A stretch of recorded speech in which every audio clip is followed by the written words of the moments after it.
Welcome to SportsBeat KC, the Kansas City Star Sports Podcast. It's Tuesday, June 21st, and I'm Blair Kirchhoff. The Royals are winning. If they take one of the next two in LA, they'll finish with their first winning road trip of the season. On today's SportsBeat KC, beat writer Lynn Worthy checks in from the road and chats with columnists Sam McDowell and Vahe Gregorian. We discuss the reasons for the recent success, hint, starting pitching, and get into the decision the Royals have to make with their rotation this week with the return of Zack Greinke. Also, we look back on the Royals' career of Lorenzo Cain. He was designated for assignment last week in Milwaukee and it could be at the end of his career, which peaked with the Royals. We share some low Cain memories. The show started as a live-streamed SportsBeat Live. Let's get started. Good morning from sweltering Kansas City. Welcome to SportsBeat Live, our weekly conversation and therapy session about the Royals. We talk Kansas City baseball with people in the media who know them best, and with you. Please send us your questions and comments, and we'll talk Royals with you. Shout out to our presenting sponsor, the University of Kansas Health System. You'll hear from them later in the show. And we've got Vahe Gregorian, Sam McDowell in the house, and Lynn Worthy from Los Angeles. Is the sun up there yet in LA, Lynn? I believe it is, but I'll say this. It's early, and I haven't eaten yet, so if I'm particularly grumpy with anything Sam McDowell says today, we'll chalk it up to that. Well, I think we've all been there with Sam. So, but grumpy with these Royals, with what they're doing this past week. We've done about a dozen of these shows, and I think this is the first time that we have gathered to talk about a team that had a winning record for the week. And that's what's happened for the Royals, who continued their West Coast trip with Monday's win over the LA Angels, 6-2. Kris Bubic was really, really good last night. I want to talk about him. And Lynn, just what's happening, what's going right with the Royals on this trip after they dropped the first two to the Giants. They've won 4 out of 5, and I think I was looking at the teams just game by game, and last night was the first time they won a game after a loss. Let me see if I can get this out right. So the Royals had a 3-game winning streak, and then they lost, and then they picked up a win, right? So 4 wins in the last 5 games. When the Royals had won 2 or 3 in a row, 3 was their longest winning streak before this. It's still their longest winning streak of the season. And then when they lost, they didn't win the next day. They would follow a winning streak with a losing streak. And usually the losing streaks were longer than the winning streak. So good sign that they ended up losing on Sunday in Oakland, but come back and win on Monday night against the Angels. And yeah, so long-winded way of asking you, Lynn, what's been going right for the Royals this past week? Well, and it was I believe they hadn't won back-to-back games on the road. Now they won 3 in a row on the road during this trip. What's been going right has been they've been pitching really well. I think that's the first thing that jumps out is just particularly the starting pitching, but really the pitching overall has done really well on this trip. But the starters have, gone deep in the games. They haven't, taxed the bullpen the way that we saw earlier this season. Of course, you've gotten timely hits and you've gotten some big hits, but they had I think it was a 2-0 win. They had, like a 3-2 win. So it wasn't like, and obviously last night you had 3 home runs and 6 runs. So you had some games where the offense carries you a little bit more than others, but the pitching has been the mainstay throughout. And both starters and the bullpen, right? But starting pitching really notable the past week. It's been an ERA of about 3 with an opponent's batting average under 200 during these winning ways for the Royals. And they're getting it from everybody. It was Bubic last night. Brady Singer took the loss on Sunday, gave up his usual 3 runs and 5 in the 3rd innings. But then, Daniel Lynch, 10 strikeouts. Was that I think it was Saturday's game. He had the 10 Ks, and Jonathan Heasley been pitching well. Brad Keller with a good outing his last time out. So, yeah, just down the line, Royals getting good starting pitching, and then the bullpen throwing up zeros for the most part during this West Coast trip. So that, to me, asks the question: have the Royals turned a corner on starting pitching with the young starting pitching? And if so, do we begin to look at the season a little differently? Sam, I'll ask you that.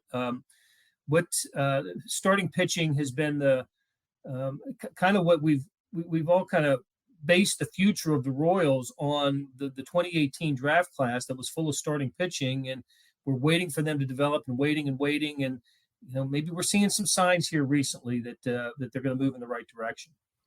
Yeah, I think last week when we were on, we talked about the fact that this team was dead last in the league in strikeouts and walks, which is a hard combination to achieve. They're getting much better with the walks portion of it, and you're sort of in that scenario where we say let's solve one at a time. But you mentioned the starters ERA is 3.11 since June 13th. They're walking only 3.1 guys per 9 innings. They're at 4.2 for the year. So they're a full walk better per 9 innings than what they were.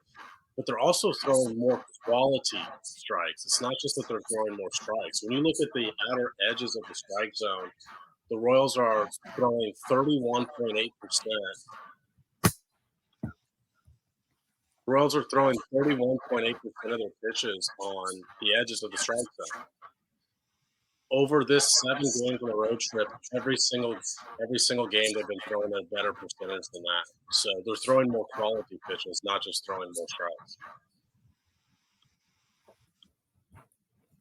Absolutely. I mean, that's what it's about. And so 2 weeks ago, the world wanted Cal Eldred fired, the Royals pitching coach.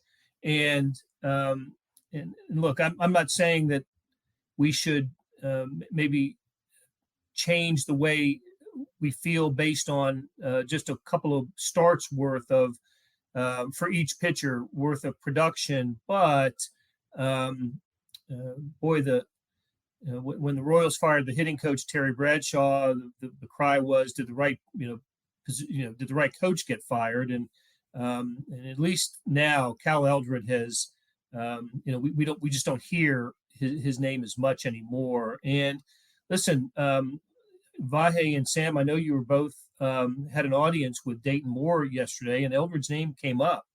Now, it was kind of an odd situation. It wasn't at a press conference, but it turned into one at the at the function, and he talked about Cal Eldred, and Vahe. He was pretty upbeat and positive about his pitching coach. He was, and Blair, just to go to the crux of what you're asking to begin with, I guess it's too soon to say, in my mind, that they've turned a corner, but I think it's not too soon to say the rest of this season is where we'll understand this, right? I mean, this sort of was always going to be a developmental season, and if developments happen in a way that are more palatable in the weeks and months to come, particularly with the pitching staff, I think we'll look at it differently. So there's that. But to your broader point, or your more specific point about Cal yesterday, I thought that Dayton was trying to give just sort of a general, I don't know if tip of the cap is the right word, vote of confidence, something to that effect. But I didn't think he got into the weeds very much about any specifics. I think he just kind of wanted to convey faith in Cal Eldred when he knows that there's a lot of people who certainly are in social media and among other Royals fans that are feeling like that's the next thing that has to happen, that a change has to happen there. And so that's sort of my whole takeaway from it. I think we can say this, though, and I'd be interested to know what everybody else thinks, that they made this decision with Terry Bradshaw. That was sort of a very jarring decision early in the season, but I think it reflected what the disconnect between old school Terry Bradshaw's points of emphasis and a little bit of the new wave of what the Royals have really been wanting to stress for a couple of years. I don't think we understand.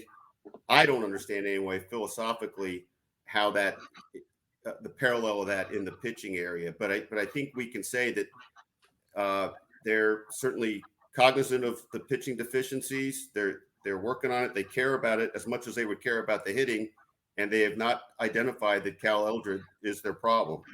Now, whether that's denial or just responsible stewardship, I guess we'll sort of have to learn to understand in the months to come. Yeah, I mean, I think there's a few things at play there with Cal Eldred.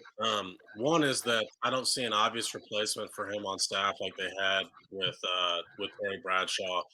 Two, I do think Cal Eldred has adopted a lot of the philosophies that they want to adopt. It wouldn't represent the same sort of philosophical change if you made a change of pitching coach that it did a hitting coach. But getting to what Dayton said yesterday, Blair, because I do think that's an important topic to bring up. And, we were all out there. We all saw the full 25 minutes of Dayton Moore. And I know that snippets of what he said were tweeted out, and I didn't think provided the full context of exactly what he said.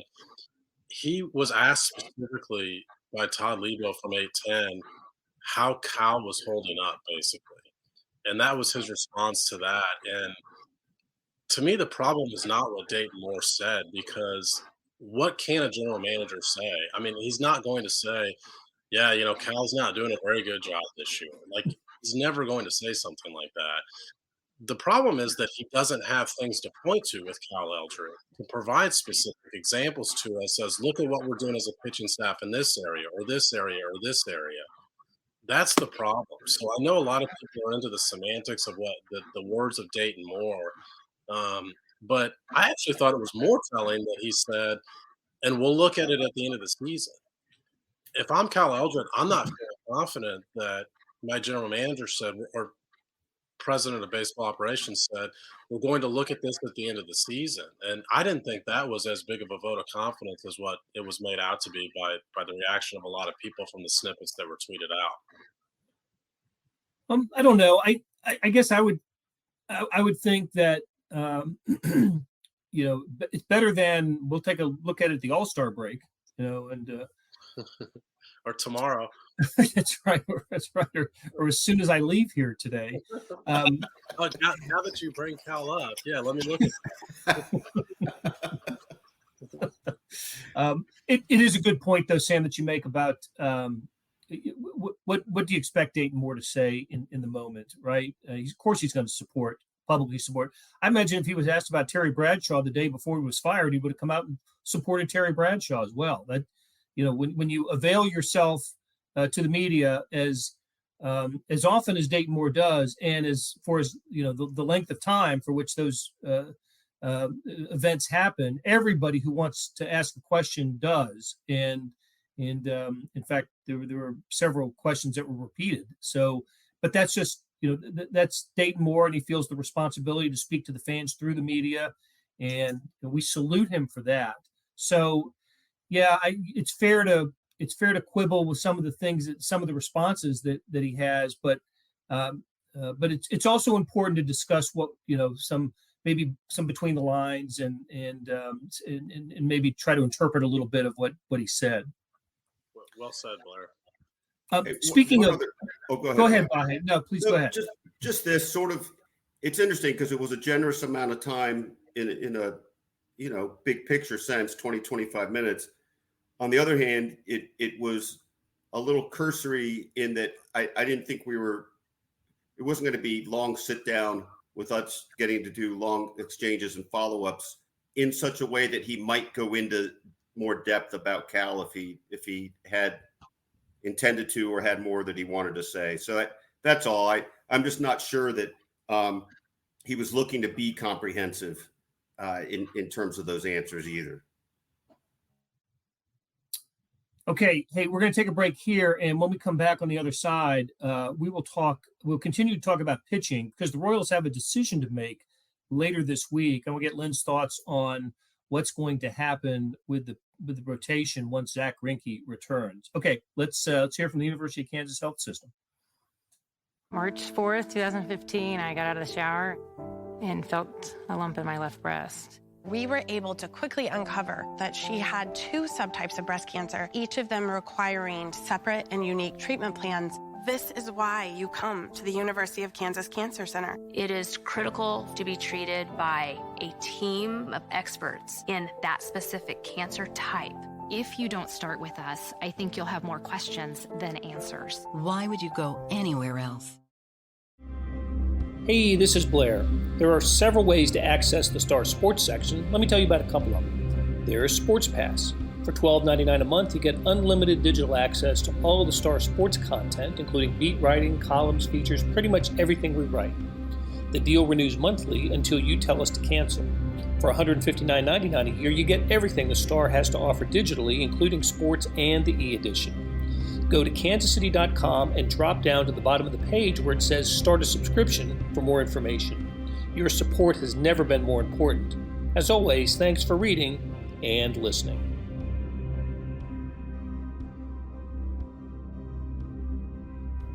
Welcome back to SportsBeat KC. We're talking Royals baseball with you and with Star columnist Sam McDowell and Vahe Gregorian, and beat writer who has not had breakfast yet, Lynn Worthy.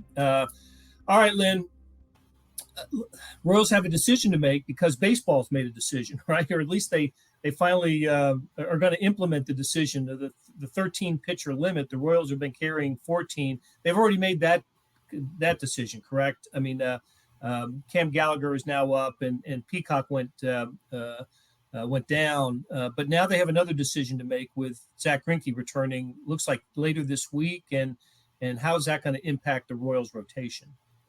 Well, as of right now, they've got 5 starters.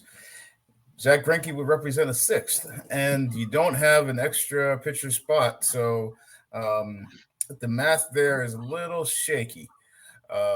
Right now, you're looking at a rotation that currently has Chris Bubich, Daniel Lynch, Brad Keller, Brady Singer, and Jonathan Heasley.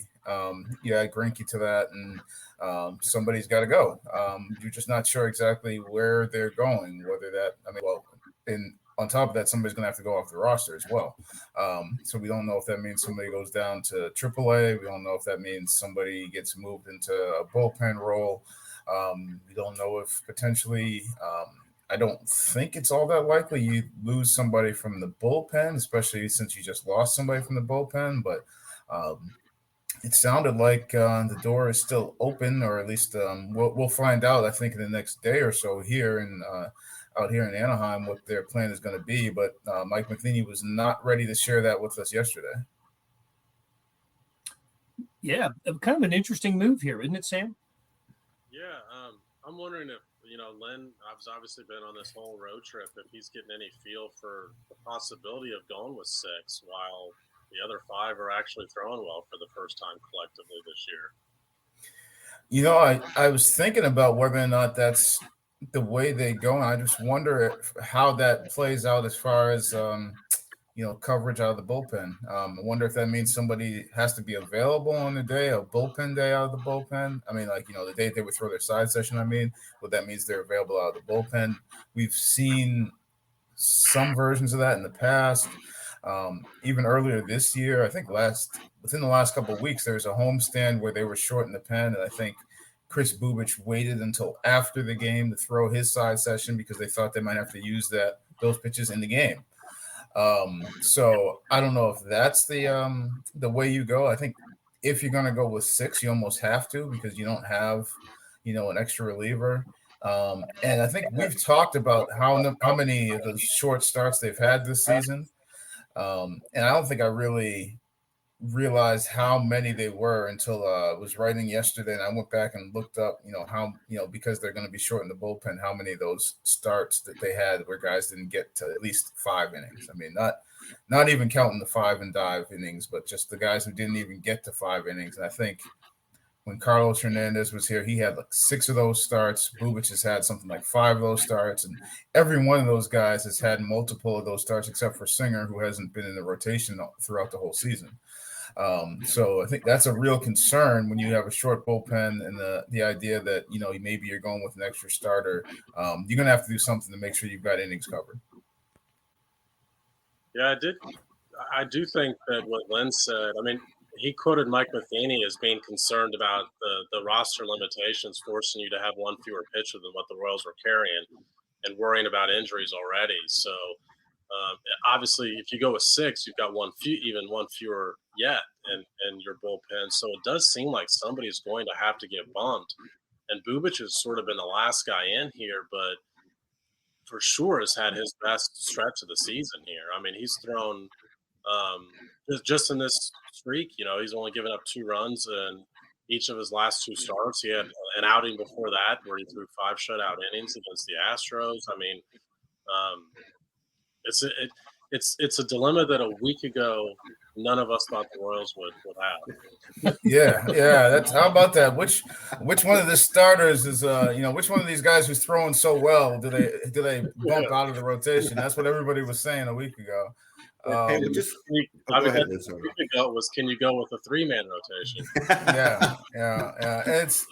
It was funny too because thinking about that going into yesterday's start before Bubic threw and with the everybody in the rotation having thrown so well, I asked Mike Matheny. I said, so asked him about that, and then I said, so these next couple of starts where you've got some of your young guys pitching, I said we shouldn't necessarily think of those as auditions for that last spot. And Matheny said, no. And he said, and he added, and if it was, I wouldn't tell you. Hey, just to chime in, maybe this is Captain Obvious, which is my starring role, but if we're at a stage here where we're talking about that this season really is about development more than anything else, and in a certain sense about 2023, 2024 even, then aren't we talking about a matter of what the real priorities have to be demonstrated to be?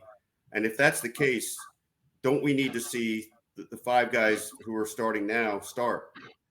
And I don't know where that leaves Greinke. I don't know if it means a 6-man situation. I don't know, but go back to how you phrase this to begin with, Blair. It is a little bit of a dilemma philosophically, I think, even in terms also of execution, but also of what the statement is.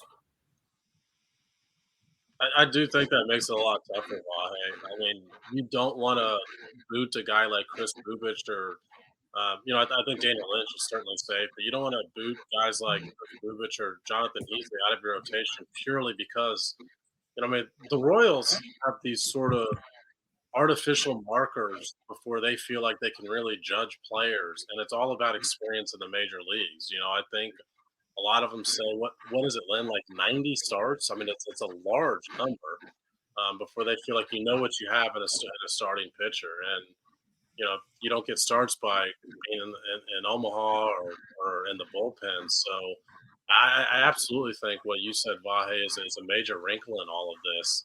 And it sounds like what you're saying is to bench Zach Greinke. So just wanted to fill in your thought there. If I were columnist, I'd write that, Sam. Well, I also, Sam, you mentioned, you don't get starts by going somewhere else. I mean, I guess technically speaking, somebody could get starts down at AAA. I mean, guys have been throwing well here, so you hate to say, okay, you've been throwing well here, but you're going to be leaving here just because a numbers game, especially guys that you think maybe you're thinking about going forward. Again, the roster limit sort of makes it tough to think about a 6-man, but at the same time, when you've got as many young guys and guys who haven't pitched full seasons, under normal circumstances where you could adjust the roster, 6-man probably would make even more sense because, as you're looking at the guys in the rotation, aside from Greinke, who you think you can count on for innings, the rest of the guys haven't pitched full seasons, really. I mean, even Keller, who's been your guy who's had the most innings, he's never gone past, I think it's 165 and a third or something like that. And Singer last year had 1 full season, but he had a couple of IL stints, so I think he stopped at 27 starts. So you don't have that many guys who've actually done this. So, maybe it's, if you had more wiggle room, you say, okay, Greinke's the guy that we know we're going to get innings from, put him back in so that when the other guys have whatever it's going to be, whether it's short starts, whether it's, have to take a break, whether it's, have to manage their innings, you have the one guy you can count on. I guess the flip side of that also is just that, well, if these guys are going to be able to get stretched out to throw these many innings, then you got to throw them now so they can get to that point. I think maybe the solution is to bring Greinke back as a catcher because the Royals don't seem to carry enough of those on the roster right now. Well, he can field any position, Blair. So he can. He's the most versatile.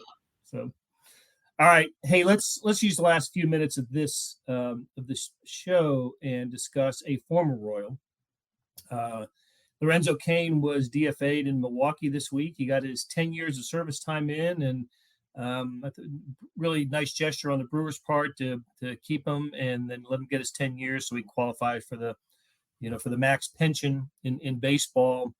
Of course, that's the organization he started with, came to the Royals in the trade along with Alcides Escobar, and of course the Royals had their shortstop and center fielder for the great teams of the past decade. So just wanted to ask Vahe and Sam about their favorite memory of Lorenzo Cain. But Lynn, you were not covering the Royals and weren't in Kansas City then, but I know you wrote the story about Lorenzo departing here. And let me just ask you, is there any chance of the Royals bringing him back letting him retire as in a Royals uniform? I mean, I didn't get that sense. I mean, obviously there's still people who feel like he's a major part of this franchise's history, the run that they had, 14 and 15, just shaping, even just for this front office, obviously he's a key figure in them. I think JJ Piccolo described it as maybe the biggest trade that they've had, in their time here. But I don't know if that's really the sense of that. It was funny though, just thinking back to, it must have been spring training I don't remember if it was 20 or 19. If it might have been 20 before the pandemic, being out at the Brewers spring training site, and you had Royals fans out there, and Cain's coming up, and there's a lot of cheers, and you could hear Royals fans, so I think somebody, he shouted out, and he won a World Series with us. And the Brewers fans yelled back, "No, but he's ours now." And it was just funny. That was the first thing that came to mind as I started hearing people talk about, well, maybe he'll sign a one-day contract to retire with the Royals. And, of course, Brewers fans were like, oh, he was with us to begin his career. So it's just the thing that was bouncing around in my head as this unfolded. Polite Midwest fan bases going after each other. I like it. So, all right. Hey, so Vahe and Sam, what do you remember most about Lorenzo Cain? Well, I just go ahead, Sam. I mean, I think the play where he scores from first base, which eventually becomes the game-winning run in the ALCS clincher. Amazing. Enemy of the show, Andy McCullough, wrote a great story about yesterday. But Lorenzo, I would like also to point out as a complete side note that before Patrick Mahomes' fake old man walk, there was Lorenzo Cain's old man jog down the first baseline. Like he invented the Izzy hurt with something wrong with his hammies strut. So Lorenzo Cain just played the game in such a cool style. I thought he was always available to us in the media. Never didn't take questions with us. I just thought he was a great guy to interact with in the clubhouse. But yeah, I mean, he completely changed the way center field I thought was played at Kauffman Stadium. I mean, you had to have somebody who could roam center field. And amazing, the Royals had two of those guys with Gerard Dyson and Lorenzo Cain actually shift into right field at times to make room for Gerard Dyson. And Cain was probably about the best fielder in the game at that time. So just a guy that could help you in so many ways win a game. Just a few things with him. What first thing comes to mind is, of course, the oddity of that being the Zach Greinke trade, right? And how that has sort of had a lasting effect. I don't know what it was thought to be at the time, but I imagine it was not thought to be a winning Royals trade at the time, or at least not to the extent that it became. The other thing with him, it's funny, there's so many things to think about in what he did, but for some reason, what really stands out to me is 2014 in Baltimore, where he made so many plays that you had this sense that he, not single-handedly, but he absolutely was a guy just deflating the Orioles' every time they hit a ball that looked like it was going to be extra bases. I just can't keep all the plays straight in my head. There were so many. And that was part of the beauty of that team. The other thing with him too, I remember getting here in 2013 from St. Louis, and he was a little injury prone. There was some stuff with his stride and things like that. And I think that's just a reminder that sometimes these breakthroughs come in different points, and we'll see how that plays out with the current Royals and what breakthroughs are ahead.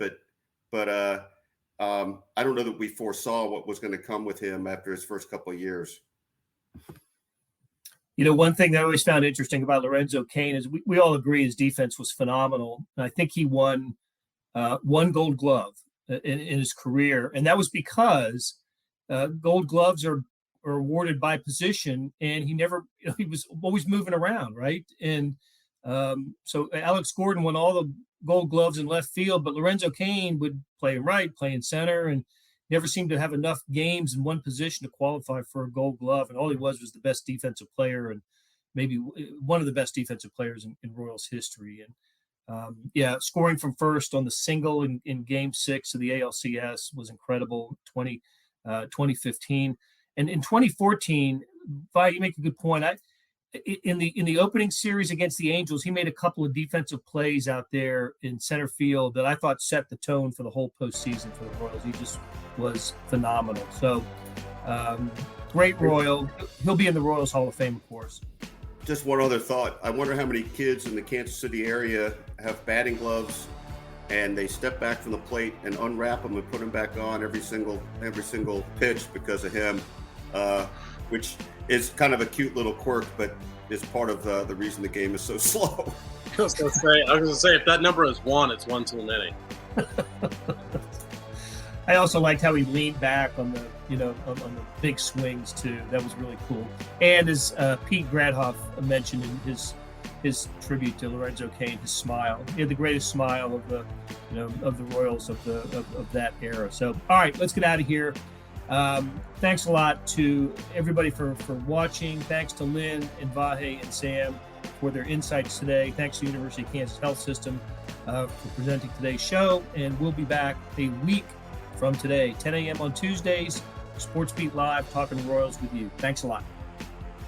That'll do it for today. Thanks to Monty Davis, who produced the live stream and the podcast, and to our SportsBeat KC staff of Randy Mason, Jeff Rosen, and Chris Fickett.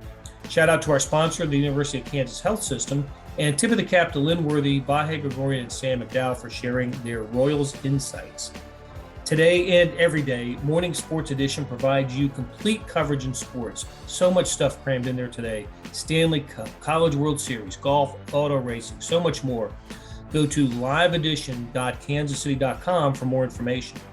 Thanks for listening, and we'll be back soon with another SportsBeat KC.